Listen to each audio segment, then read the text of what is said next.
Olá, pessoal, tudo bem? Então, esse aqui é o nosso segundo drop de conhecimento, tá? Voltado para a nossa E3, tá? Dessa vez eu vou falar sobre o primeiro reinado. O que é o primeiro reinado? O primeiro reinado é o período que se inicia com a independência do Brasil e que vai até a abdicação do Dom Pedro I, ok?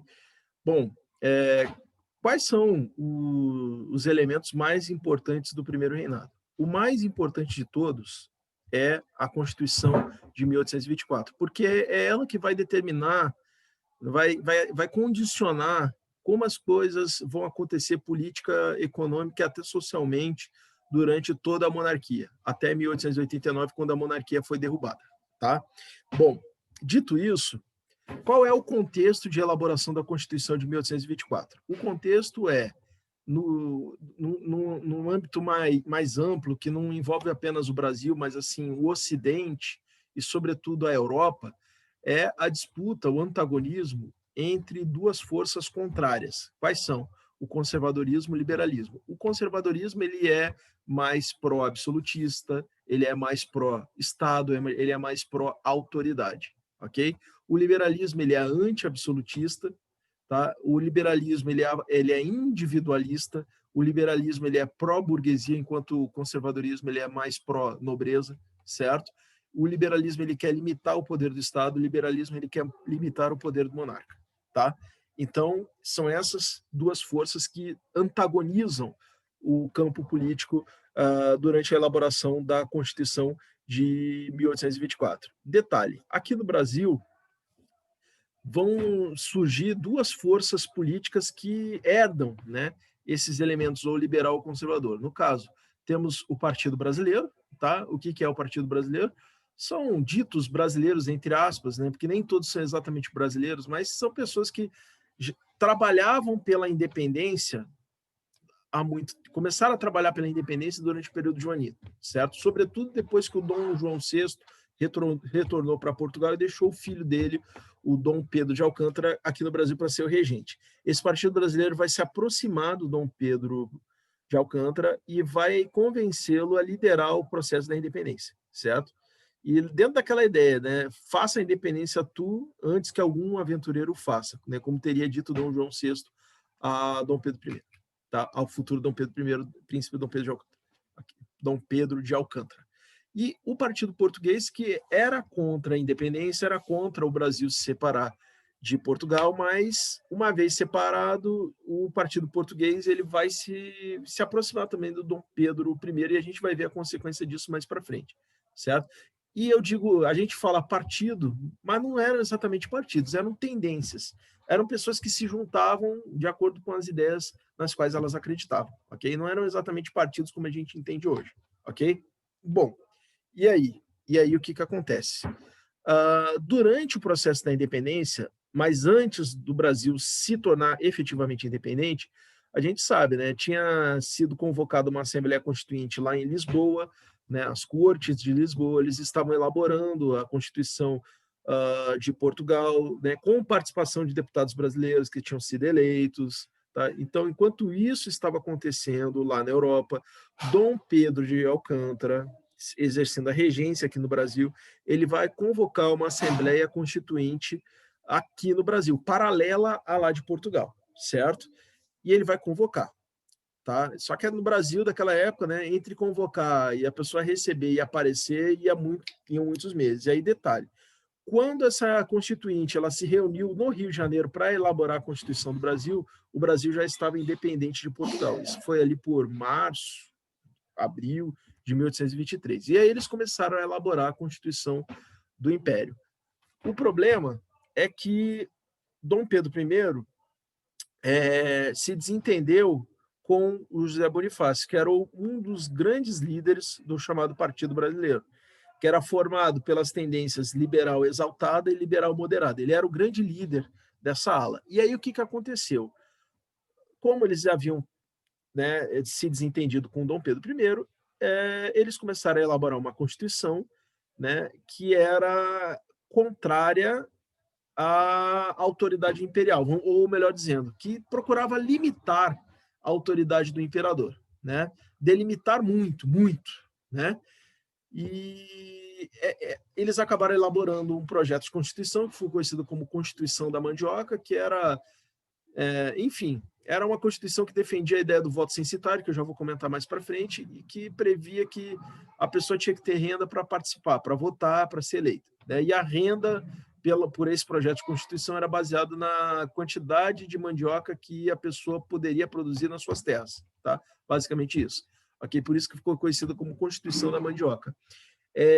E aí o Dom Pedro I, que havia prometido que, né, iria obedecer à Constituição a ser elaborada por essa Assembleia Constituinte, só que ele prometeu desde que essa Constituição ela fosse digna dele e do Brasil. Como ele não considerou digna dele e do Brasil, ele resolveu dissolver essa Assembleia Constituinte. Essa Assembleia ela foi dissolvida e ele vai nomear 10 indivíduos para elaborarem uma Constituição para o Brasil. Tá? Então, daí resultou o seguinte, a Constituição de 1824, que foi uma Constituição outorgada, ou seja, imposta, diferentemente da Constituição que é promulgada, que é uma Constituição elaborada por representantes eleitos pelo povo. Ok? Então, essa é uma importante diferença da Constituição de 1824 para a maioria das constituições até hoje existentes. A maioria.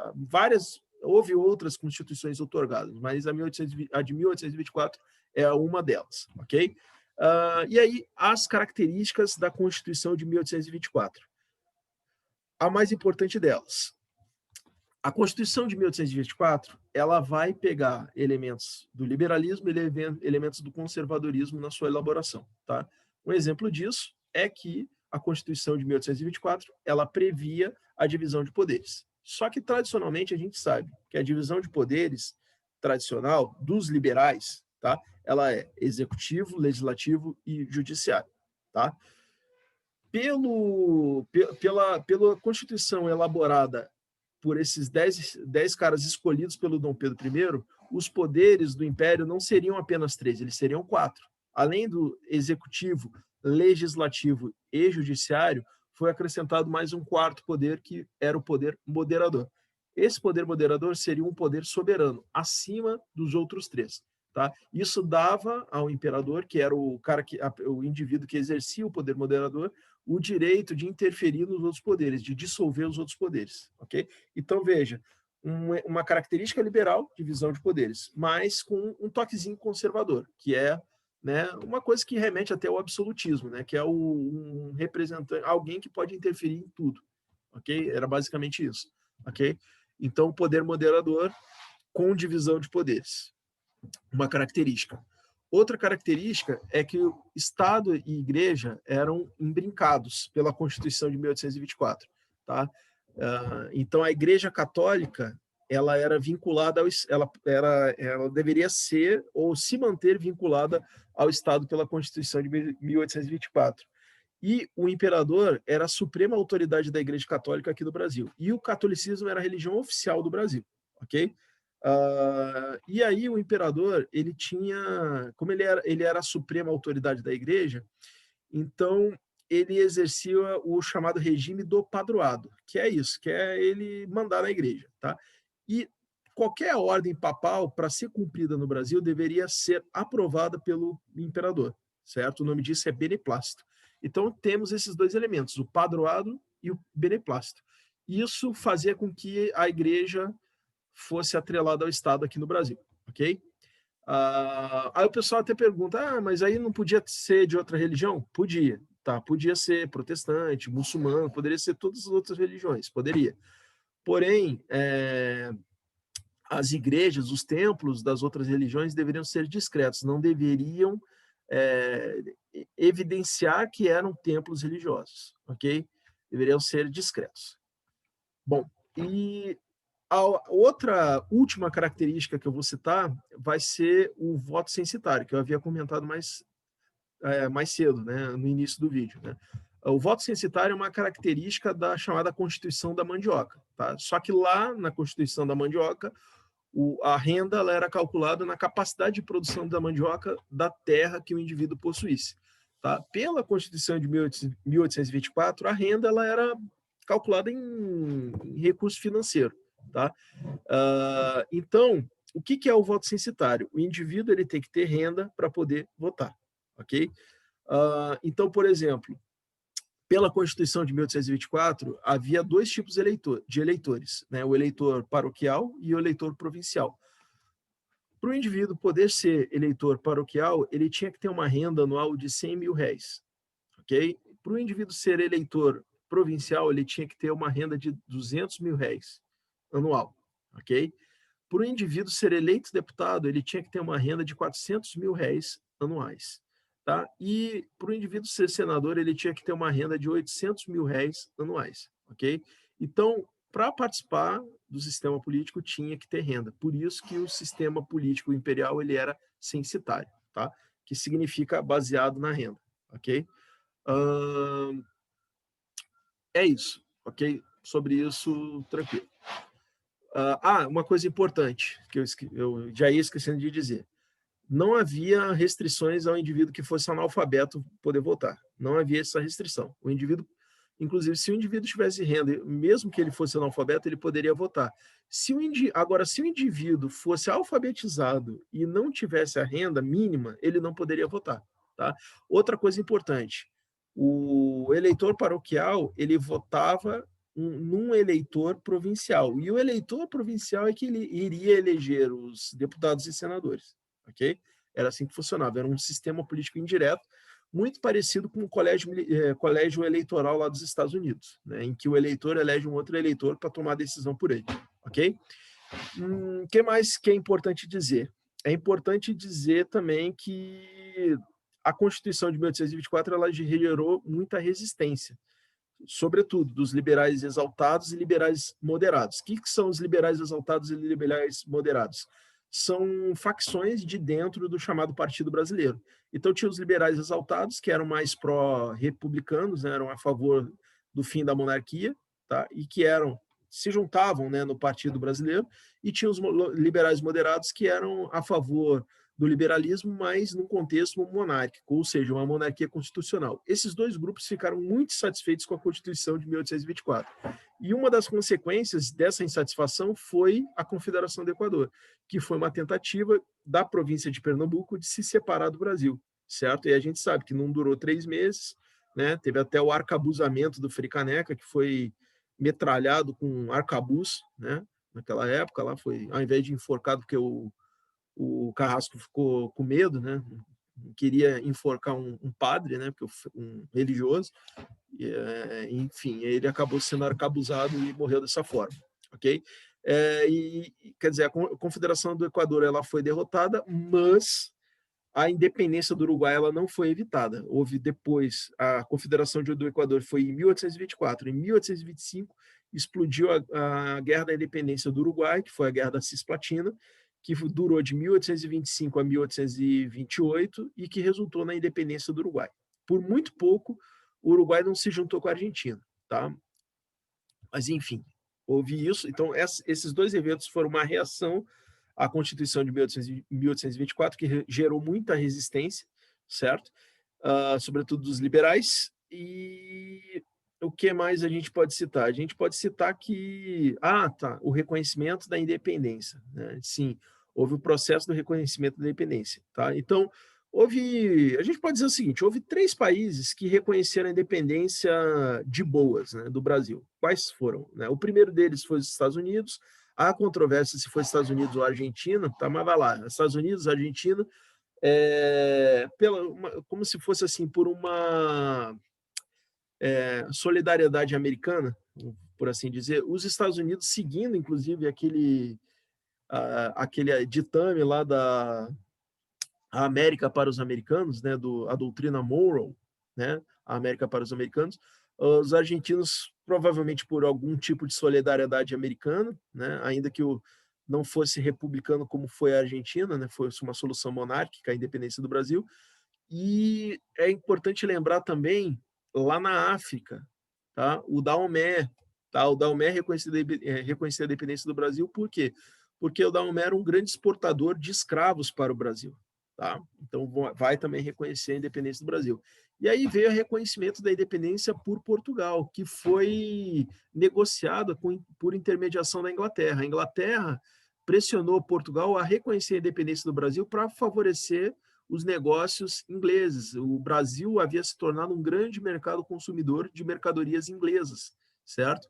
Então, eles vão influenciar muito o Portugal a aceitar o fato consumado.